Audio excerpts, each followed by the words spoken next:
Tonight from Charleston, South Carolina, closeout. You think he's changed since 2016? Absolutely. Look at him the night of New Hampshire. He's completely unhinged. Nikki Haley doesn't have to win her home state, but can she come close enough to give Donald Trump the race of his lifetime?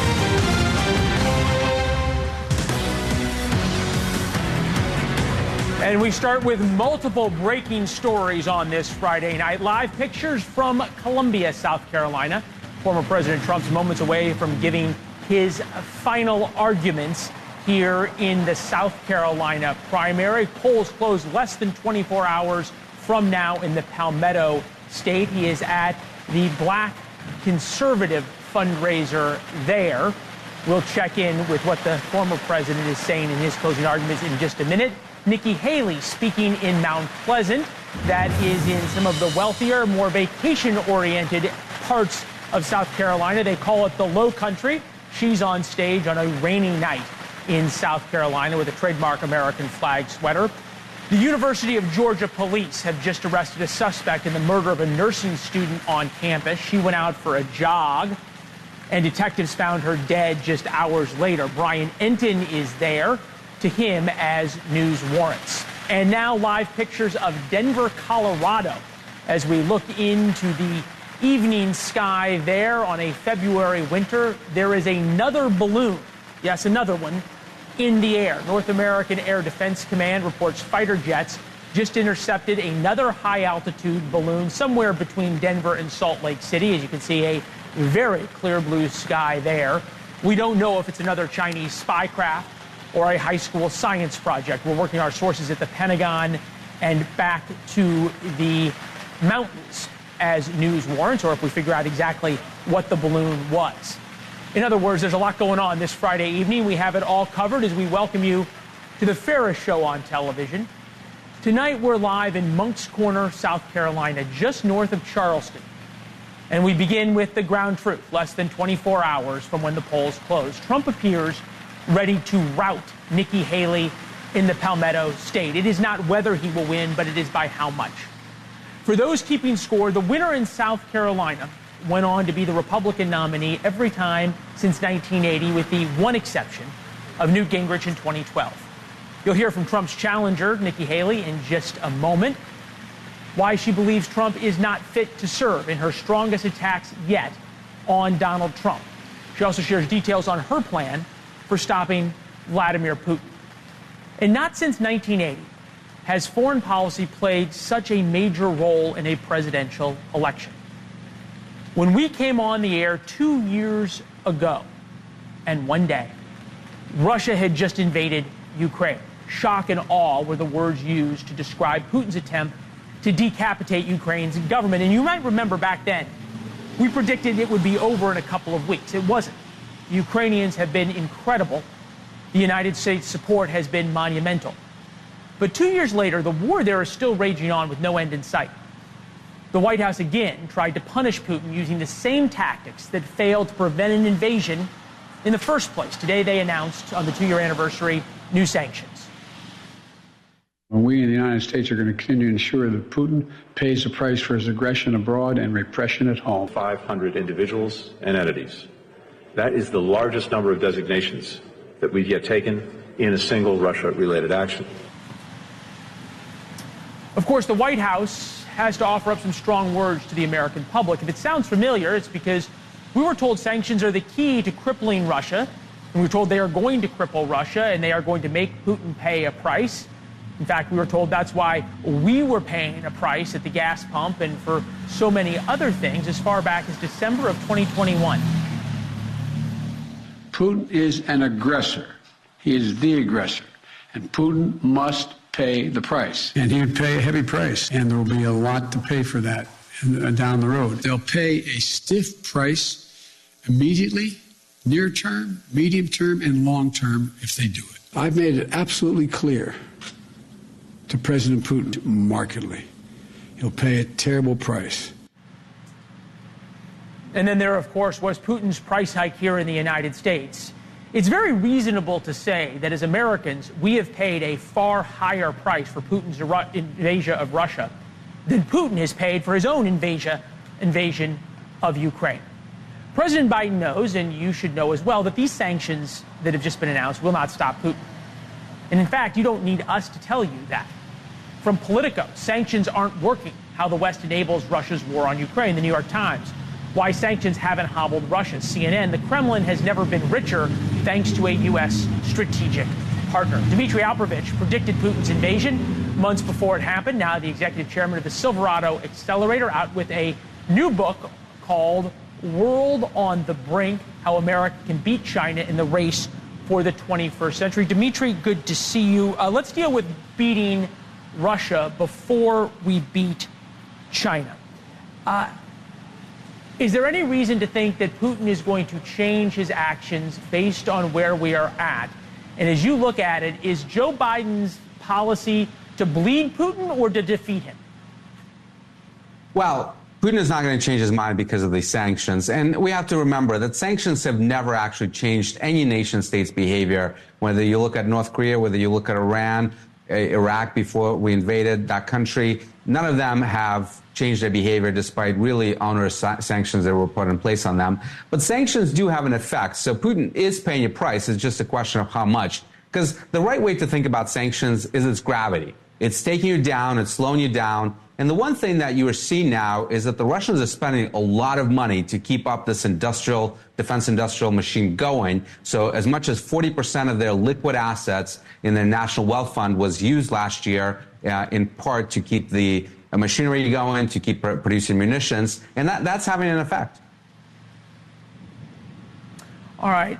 You think about the way that Vladimir Putin has prosecuted this war, the way he has seen and dealt with what has come from Russia. As there's a car alarm going off behind us, we will press on. There's a bigger issue here, right, which is how Vladimir Putin deals with the United States. We think about that warning we just got about his new space-based nuclear weapon. From the Wall Street Journal, U.S. warns Russia not to deploy nuclear-armed space weapon to space. They said it could be ready as soon as December. Based on how the United States, how President Biden has acted over the past couple of years, is there any reason to think that Vladimir Putin is going to heed that warning? Well, I think it's very unlikely that we have any mechanism to deter Putin because, let's face it, that we've already done most of the things to him that he expected us to do and some of the things he probably didn't expect us to do, but he's weathered it. Again, it's having a longer-term effect on the Russian economy. Their inflation is in double digits. They're having, as I mentioned, a lot of liquidity issues. Their economy is not doing great, despite the fact that they've been able to invest a lot in defense production, but the rest of the economy is not productive. So absolutely it's having an effect. But in terms of stopping him, no, because he thinks he's winning. He thinks he's clearly taking back, we're conquering territory, new territory in Ukraine. He thinks the Ukrainians are on the back foot. All right, so we play this out just a little bit farther. Either Joe Biden continues as president and continues these same policies. Putin continues to remain relatively strong, if not getting stronger. Donald Trump has made the argument that Putin would not have invaded Ukraine under his administration this time around, his second term, because he didn't during the first. And Alexei Navalny would be alive today because Putin didn't kill him during Trump's first term. Results matter. I'm wondering if you agree with Donald Trump's assessments, and if not, why not? Well, with regards to Navalny, I don't think that's true at all because there were attempts to kill Navalny that go back to the Trump presidency. So even if they weren't successful, Putin clearly expressed intent to do so. With regards to Ukraine, it's hard to say. I think that the inability of the Biden administration to really signal to Putin that there will be severe consequence for this invasion had a role to play here. Unclear whether the Trump administration would have been more forceful or whether President Trump would have said, take it, right? He never had a particularly warm spot for Ukraine in his heart. So I'm not sure that Vladimir Putin would not have invaded Ukraine under the Trump presidency. Yeah, far more dangerous world than when you and I first started talking a couple of years ago. Dmitry, thank you very much. Congratulations on the new book. Of course, it's not just Russia causing problems. As we look around the world, Iran continues to target American soldiers and sailors across the Middle East without meaningful deterrence and without meaningful consequences. And China encourages them all. Here in South Carolina, that's particularly meaningful. In towns like Moncks Corner, where we are on a Friday night, Chances are everybody in this town either knows somebody or has a family member in the U.S. military, many of whom are in harm's way tonight. In fact, that includes Nikki Haley's husband, who is serving in Africa right now. Nikki Haley's sharpest attacks on Donald Trump focus on foreign policy. She says he will go soft on Putin and encourage the dictator to attack American allies. January 20th, 2025, under President Haley, how does American foreign policy towards Russia change? Well, first of all, the number one goal is to prevent war. I don't want their sons and daughters to go to war either. I don't want my husband to go to war. So it is always about preventing war. And when you look at Russia, you know, I look at the fact that Donald Trump says, when he goes off the teleprompter, this is what happens, you see his true self. He goes and says that he would encourage Putin to invade our allies. Keep in mind, you're siding with a man who kills his political opponents. You're siding with a man who arrests American journalists and holds them hostage. You're siding with a man who's made no bones about wanting to destroy America.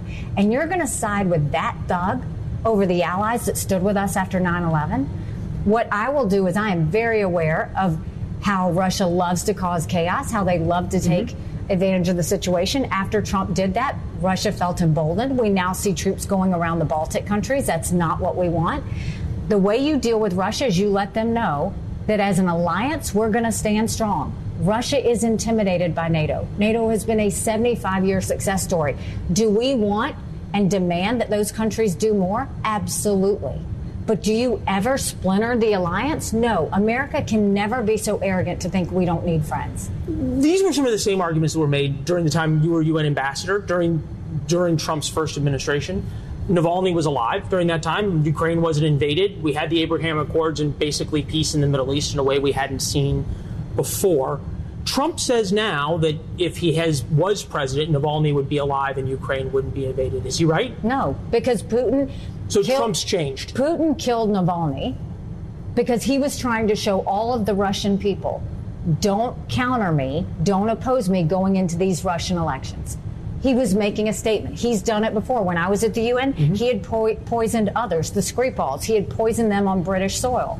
That's what Putin does. The problem is, I don't know why Trump gets weak in the knees when it comes to Putin. I've never understood it. I talk about it in my book. I've addressed him on it. It is a problem.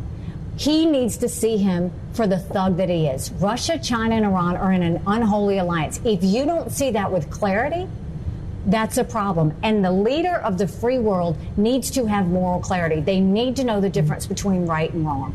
This is about preventing war. That's the key. So give me the specifics. How does American foreign policy on January 20th towards Russia change? First of all, towards the entire world, I went and told Donald Trump this, and I think it's important. Stop giving money to countries that hate America. Stop trying to buy off countries. We can't do that. What we need to do is make sure no country will get straight up cash from us because you can't follow it. You can't hold it accountable. Ukraine will have a friend in us because we know if Ukraine wins, China won't invade Taiwan. Israel will have a friend in us because we know Iran. There would be no Hamas, Hezbollah, or Houthis without Iran, and right now they feel emboldened. We would make sure that we sanction Russia, not just sanctioning them, but sanctioning anybody that helps them, including China and Iran. That's not happening right now. We would seize Russian assets and give all of that money to Ukraine, which Trump will not do anything about, Joe Biden won't do anything about. We've got to start really putting Russia on their heels. We can do this. You don't do it the Joe Biden way by putting your head in the sand, and you don't do it the Donald Trump way by going into retreat.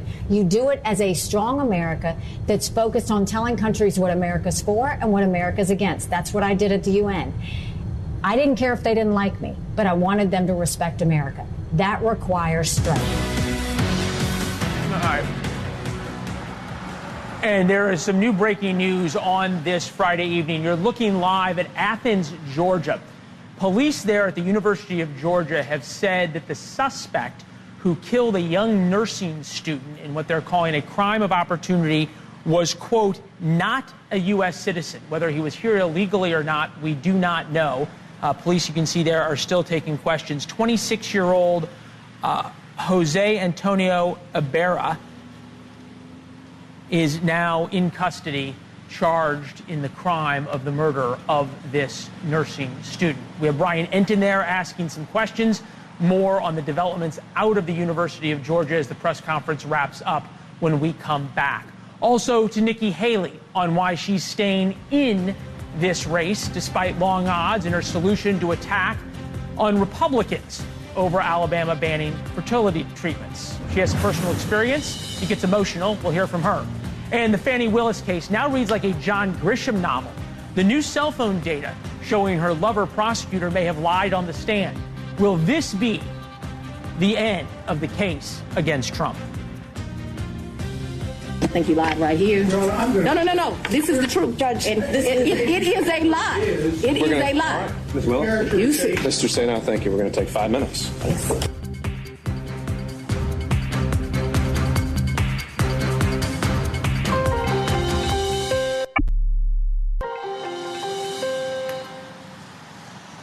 All right.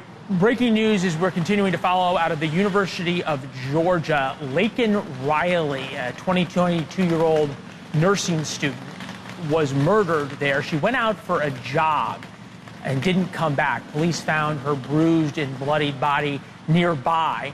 Jose Antonio Ibarra has been arrested, charged with a long list of things: murder, false imprisonment, several other charges. Police also announced Ibarra is not a U.S. citizen. Whether or not he is in the United States illegally or not is something that we are still trying to understand. Our Brian Entin was in the press conference, and he is going to come be with us in just a couple of minutes with more on what police said. We're also working our sources at CBP, Customs and Border Protection, and the Border Patrol to see what that name comes back to, the 26-year-old who is not a U.S. citizen. If it turns out he is an illegal immigrant, it will only be another part of the immigration story that has taken hold in the presidential election. It is something that every candidate has now been forced to talk about. Republicans have elevated the issue. President Biden knows it is a huge threat for him from swing voters, or for swing voters. Something Nikki Haley talks about a lot on the stump. And Nikki Haley's events, when you go to them, remind you almost of a normal time in American politics. The crowds are polite, the candidate earnest, and the politics relatively sensible. Earlier, we asked her supporters, as we look at live pictures of one of her rallies on a beautiful night here in Charleston, we asked her supporters what they tell their friends here in South Carolina, the majority of which are Donald Trump supporters. Tomorrow is Election Day. Anybody can vote in this election as long as they didn't vote in the Democratic primary on February 3rd. I need you to get out and vote. I need you to take 5 people with you.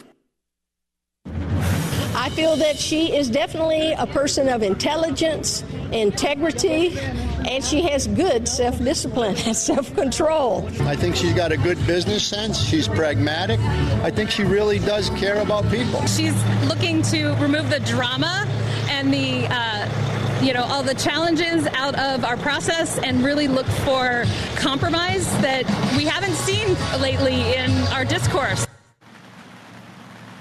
If Donald Trump continues his Iowa and New Hampshire margin of victory through South Carolina and through Super Tuesday, a week from Tuesday, he's going to lock up the nomination somewhere around mid-March until he or she, meaning Nikki Haley, wins the needed 1,215 delegates. We have a 2-person race.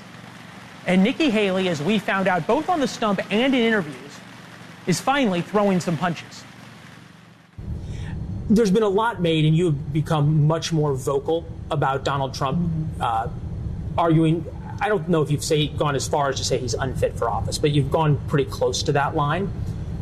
In retrospect, do you wish you'd started prosecuting the case against him harder earlier in the race? No, because there were 14 people in the race. I had to defeat a dozen of them to get to this point. So the focus was on the dozen. Okay. Now he is my opponent. I think he was the right president in 2016. I don't think he's the right president now. But I think we can also look at what's he saying. Because he won't. You think he's changed since 2016? Absolutely. Look at him the night of New Hampshire. He's completely unhinged. He's completely distracted over these court cases. And the fact that he can't win is a real thing that he knows. He says all day long, look at the polls, I win. Where? Find me one. Because he doesn't. I can show you a dozen where he loses. And now the RNC, he wants to take control of the RNC. And they're saying this is all going to be about Donald Trump. What about the House? What about the Senate? How are we ever going to win if you're going to take all those resources for him and not do it to win the other elections? I always say you can't only cherry pick what polls you like, right? So we've got the polls of where you are with the Republican electorate and where you are in the general election. Why does this electability argument not work with Republican primary voters? It does. We had some people out there just now that said we like Donald Trump, but we have to win in November.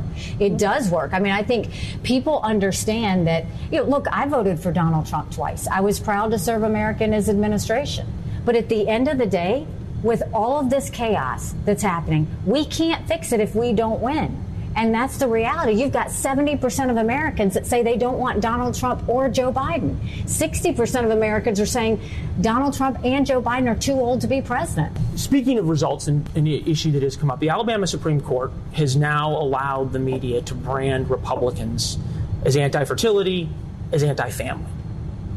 How do you fix that before November? Well, both of my children are from fertility. I am pro-fertility and I am pro-family. And I will tell you that what has happened in Alabama, what we don't want to see is states all over the country do a knee-jerk reaction. What we do want them to remember is when it comes to fertility treatments, this is a personal decision between the physician and the parents, period. No argument there. Somehow, I think we've all seen because of Dobbs and the overturning of Roe that those sensitive conversations are now something that is of the government purview. How do we square this circle, though? You have said that embryos are babies. You said that yesterday. You can't do IVF, and you know this, without at times putting embryos at risk, without sometimes destroying them. How do you square being pro-IVF that involves destroying embryos if embryos are children? Because I see embryos as babies. Other people may not see it that way. After going through it myself, that's the way I see it. But at the end of the day... So how does that look as a law? The point is you shouldn't have a law. We don't need to have government intruding in something like this. When a couple is going through trying to get pregnant, there's a lot of factors at play. And even with the embryos, there's some that are viable, some that aren't viable. All of that is taken into account as to how many, as to what happens, all of that. Let's leave that between the doctor and the parents. And let's make sure that we don't do anything that's going to close down these fertility places because, look, I have 2 blessings because of them. We need to make sure that they stay active. Forgive me for asking it this way, but saying between a woman and her doctor sounds an awful lot like a talking point we hear from the left about the issue of abortion. Mm-hmm. Where do you draw that line on fertility? Is it just in the fertility conversation that it's between a woman and a doctor? Well, yeah, I mean, I think that you have to look at that because the doctors advise how many embryos you should have, which ones are viable, which ones aren't. There's a lot of conversations there that you can't put a law in that and decide how you're going to separate that out. And we don't want to see that. What I do want to see is that embryos are protected. And respected, and they're dealt with in that way. I will say, of all the conversations I ever thought I would have with a presidential candidate, this was not one of them, but I appreciate it. I saw you a couple of days ago give your State of the Race speech, and you cheered up about your husband. Yeah. And it was a different Nikki Haley than I've seen. I've followed your campaign for a long time.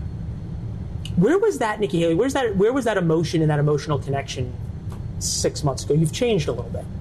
I don't think I've changed. I mean, I think you can ask South Carolinians. They've seen that emotion. They saw it after the Mother Emanuel shootings. I mean, those are things that happen. There are times where you just can't completely hold it in, and I did not expect that to happen. But look, I miss him. He's like my right arm. I've never gone through anything like this without him. I met him when I was 17.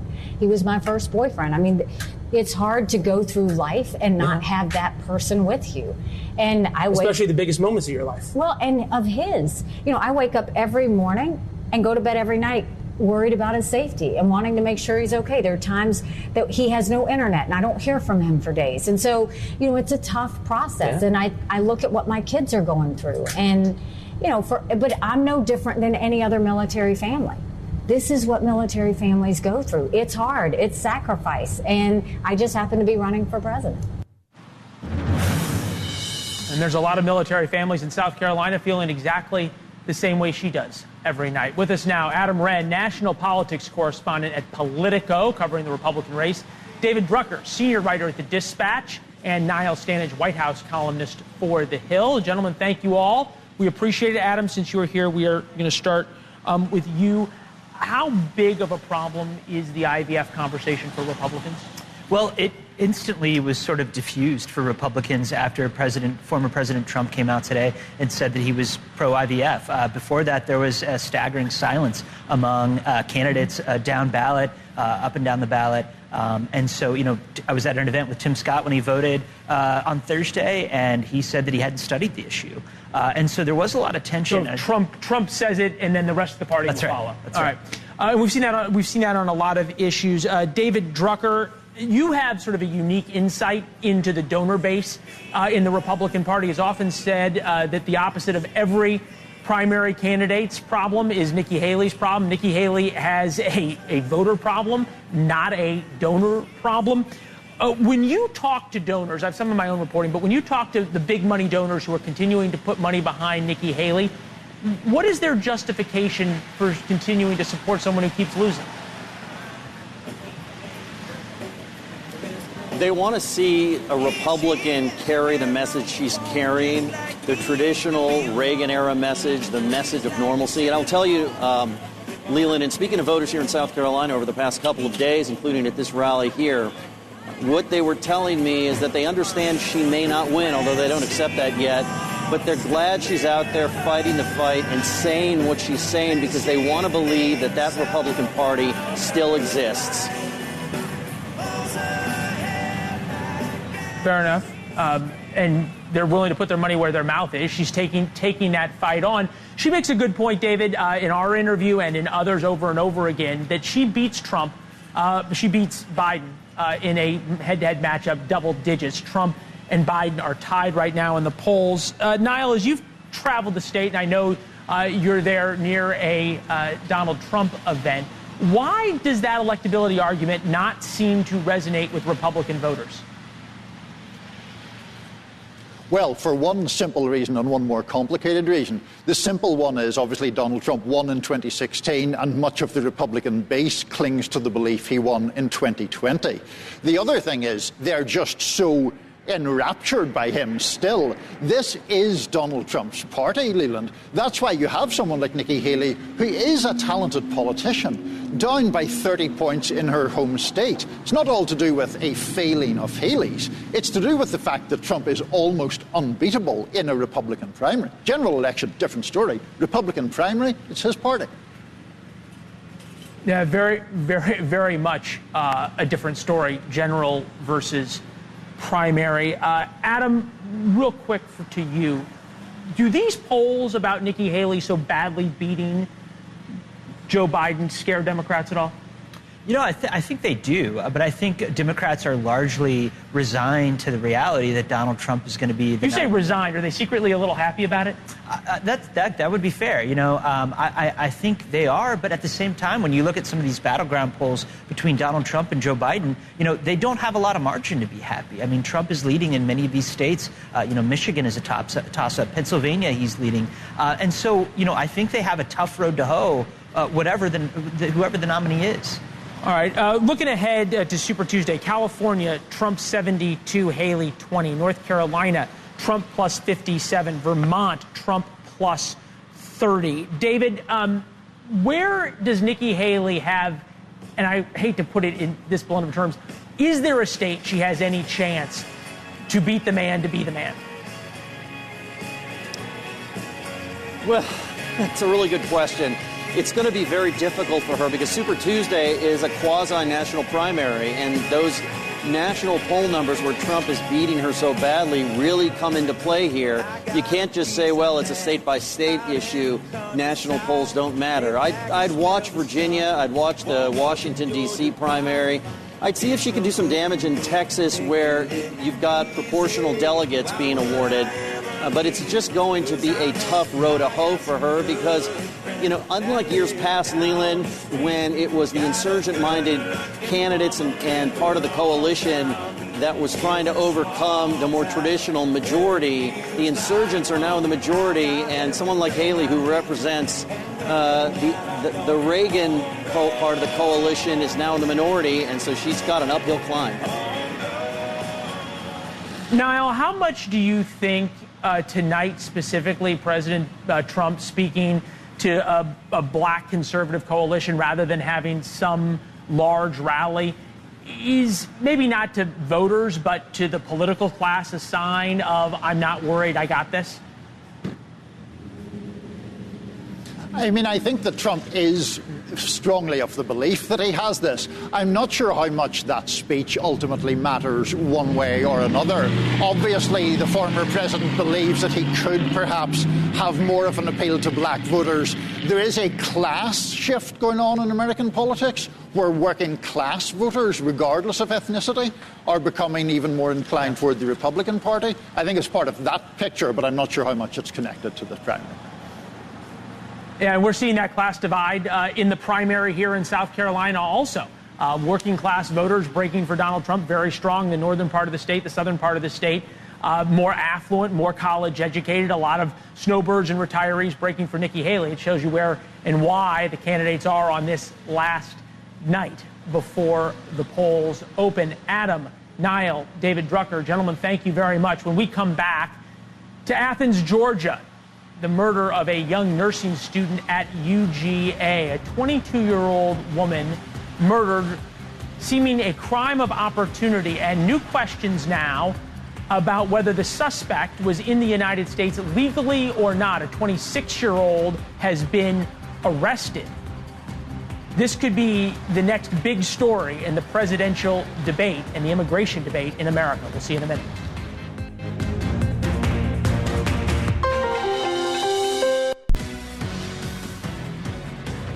Back to the breaking news out of Georgia that could have a major impact on the conversation about illegal immigration in the United States. Police at the University of Georgia just announced an arrest in the murder of 22-year-old nursing student Laken Riley. They identified the suspect now as Jose Antonio Ibarra, facing a long list of charges: murder, false imprisonment, as well as a number of additional counts. And they announced that Ibarra is not a U.S. citizen. Brian Enton is there in Athens, Georgia, and with us now in what police call a crime of opportunity. So she went out for a jog and never returned. Yeah, it's awful. We tried to drill down on what the chief meant when he said not U.S. citizen. Is Ibarra in the country illegally? He said he doesn't know at this point, but that he believes he is from Venezuela. You read a couple of the charges: malice murder, felony murder, aggravated battery, aggravated assault, false imprisonment, hindering 911 call, and concealing the death. Laken Riley was just going out for a jog, Leland. A beautiful, young, 22-year-old college student. She went to the University of Georgia. She was now getting her nursing degree, her master's. She went out for a jog yesterday, and she was beaten. The chief told me that it was blunt force trauma, that this man beat her to death. And then left her body out there. Her roommate didn't know where she was, called police. They went out looking around the University of Georgia campus near the intramural fields. There's a trail there, and that's where they discovered her body, Leland. Yeah, she evidently ran cross country. Her high school coach from River Ridge High School. Her passion for healthcare science and running to be admired. Anyone willing to get into the nursing field and take care of others, it says a lot about their compassion in life. Brian, we just got this in from Mike Collins, Congressman. The blood of Laken Riley is on the hands of Joe Biden. The Venezuelan suspect is one of the millions of illegal aliens that the Biden administration has released into the country. So if that proves to be true, it will be undoubtedly another touch point in the immigration debate in America. Brian Enton in Georgia will keep following this story throughout the night and through the weekend for us. Live pictures now of Dr. Ben Carson on the stump, teeing up President Trump as he gets ready to speak in South Carolina, the final event before the primary. The immigration debate has taken center stage. Donald Trump was the one who put it there in 2016. And now we have one more horrific crime that is very likely tied to the immigration debate, which, interestingly enough, is now polling as one of the top concerns of African Americans, especially African American men, the intersection of it all, when we come back.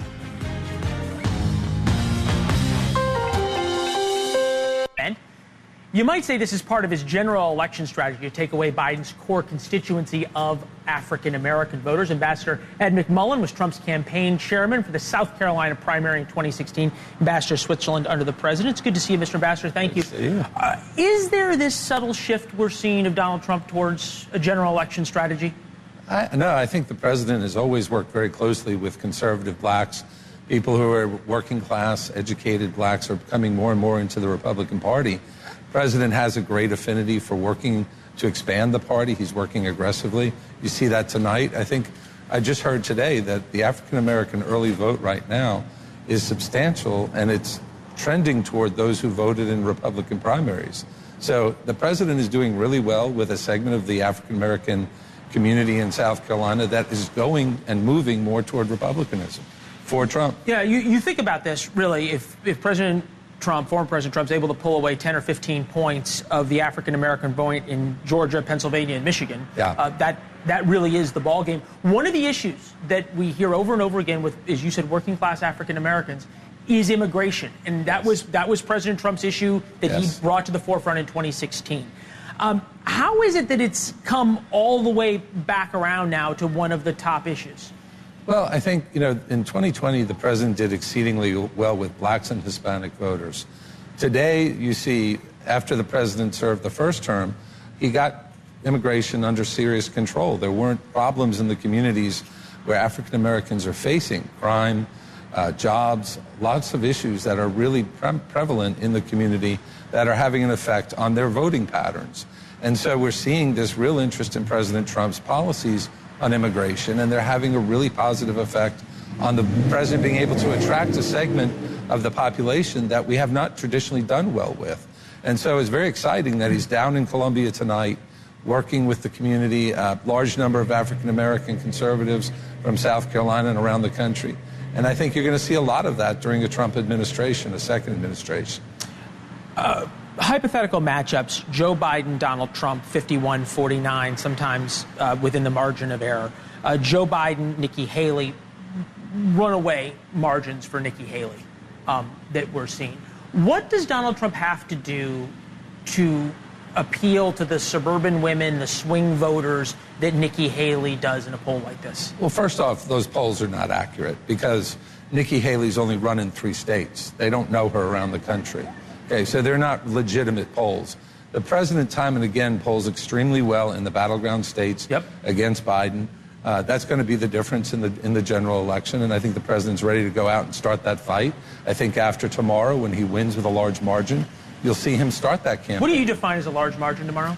Look, I think with a governor, sitting governor, or not sitting, but a former governor from South Carolina on the ballot, for President Trump to win by 1 is a huge victory. Okay? But I think the president will win by a substantial margin, anywhere from 20 to 25, 30 to 35. We see all kinds of numbers out there, but I'm willing to bet it'll be a very substantial margin that'll show that in her home state, Nikki Haley was not able to beat Donald Trump. Wow. And it is exactly the mandate he needs to move forward. Well, I appreciate it. We got to run. You heard it here. Polls close now. In a little more than 23 hours, we'll get that number about 24 hours from now. Good to see you, Mr. Ambassador. Thank you very much. Next, the Fani Willis saga. Nathan Wade takes another weird turn. New cell phone data might show they lied on the stand in the Trump case. So how long will the media protect them?